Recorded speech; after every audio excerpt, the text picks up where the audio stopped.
Another essential of good health communication is simplifying the language.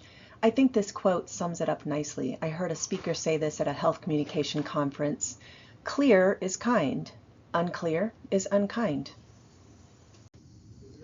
As you gain expertise in any area, you also gain knowledge and comfort of the jargon of that field. The tricky part, though, is remembering what it felt like when you knew very little about the field.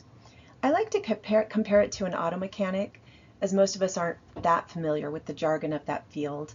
If you happen to be comfortable with auto mechanic jargon, think instead of a field you know little about, like accounting or aerospace engineering. When we are not the expert in the field, but we're depending on that expert to explain critical concepts to us, we much prefer someone who's able to explain it simply and accurately, rather than someone who speaks to us in jargon and confuses us.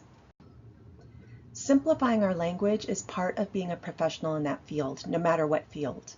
When we're interacting with people who are less familiar with the jargon of our field, it's up to us, the expert, to explain the concepts using simpler language.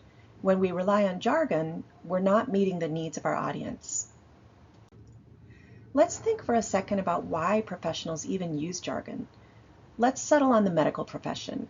You've probably met a doctor or other medical professional who used a lot of jargon. It turns out there are several reasons the doctor may be doing this. One common reason is they're simply busy and also unaware that the patient is not understanding what they're saying. But if they're too busy to simplify the jargon, they're ultimately doing a job that is substandard. Their patients will be less likely to follow medical guidelines and more likely to end up with poor health. Another reason that professionals may rely on jargon is they're doing it on purpose. This is more common in areas of legal matters. Lawyers are trained in jargon as a tool of confusion. If you purchase a car, you'll likely receive a lot of financial jargon as you set up financing. This is done intentionally to confuse you and hopefully get you to spend a bit more money than you would otherwise. They may also be trying to impress you. They want you to think that they're smarter than you, and they want to be seen as an expert. One other reason a person might use a lot of jargon is this. They actually are hiding behind the jargon because they don't truly understand what they're talking about. I have an example of this, and it came from a talk radio show I was listening to on my commute one day. The radio host had religious experts on, each one representing a different religion, and asked them what their religion teaches about the concept of grace. The first two experts took turns speaking, one a rabbi, another a priest.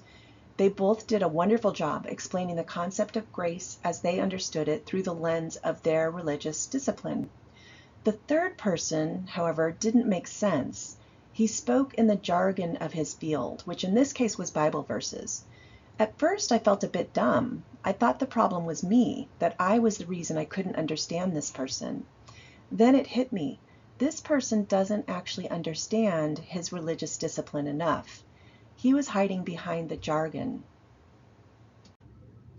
Which brings me to this wonderful quote that sums up the importance of plain language so well.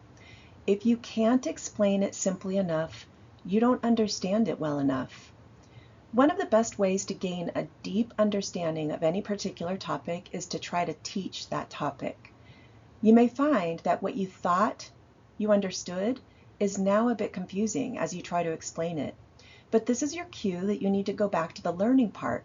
Spend more time learning the topic, then try to teach it again. Teaching is a wonderful tool to help you on the road to understanding. Plain language is about more than just avoiding or explaining jargon. It also involves saying things simply rather than being over wordy. The use of plain language is necessary to help your audience truly understand and implement new behaviors. I said this before, but it's worth repeating. Speaking simply is not dumbing it down. It's simply using the proper tools to communicate your expertise with people who do not have your set of knowledge. The thing about communicating well using plain language is that it looks easy. However, it is actually quite difficult and requires effort behind the scenes. The best health communicators have spent many hours learning and gaining expertise, and then many more hours trying to figure out how to take that complex expertise and explain it so that people understand it.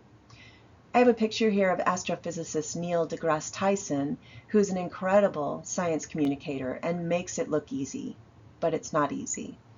But you can find less famous health professionals demonstrating great, simple communication on social media as well, such as the still shot from epidemiologist Dr. Katrine Wallace and pediatrician Tommy Martin, both active health professionals on TikTok.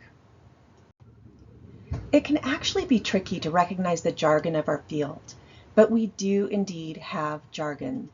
The more comfortable we get with medical and health terminology, the less likely we realize that some words are just not common enough for those outside the health world to recognize or accurately define. Take a moment to reflect on these words. Did you realize that they're all considered jargon? Can you think of other words from your area of study that qualify as jargon? Using plain language is so important that it was written into federal law in 2010. There have been some minor revisions since then, but it still mandates that all agencies receiving federal funding must use plain language when communicating. In other words, the material produced must be something the general public can understand and can use. Let's look at a couple of real examples of before and after a plain language revision. This is text from an actual letter that was sent out to people who were suspected of committing fraud against the Medicare program. You can see that it's very wordy and intimidating, and a bit unclear on what exactly it is saying will happen.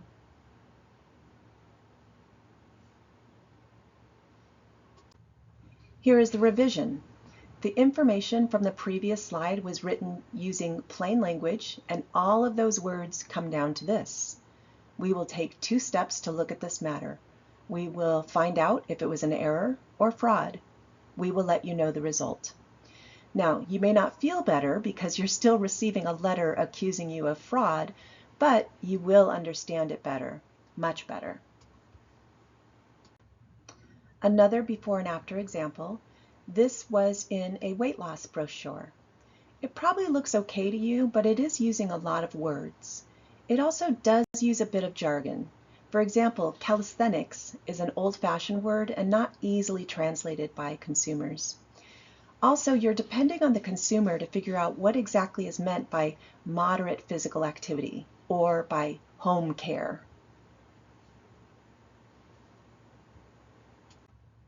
Here's the revision. It captures the exact same intent, but it is much more clear. Notice that they used the number 30 instead of the word 30, and this makes the actual behavior pop out and be memorable. They also provide one example of moderate physical activity without using the words moderate physical activity. Instead, they say like brisk walking. One more example, this one from the Environmental Protection Agency. Notice that the formatting itself is helping quite a bit here. Plain language is about our word choice, but it also involves using less words if we can, using bullets and subheadings if appropriate, using white space strategically. This helps us scan the information and understand what it is saying without having to read every word.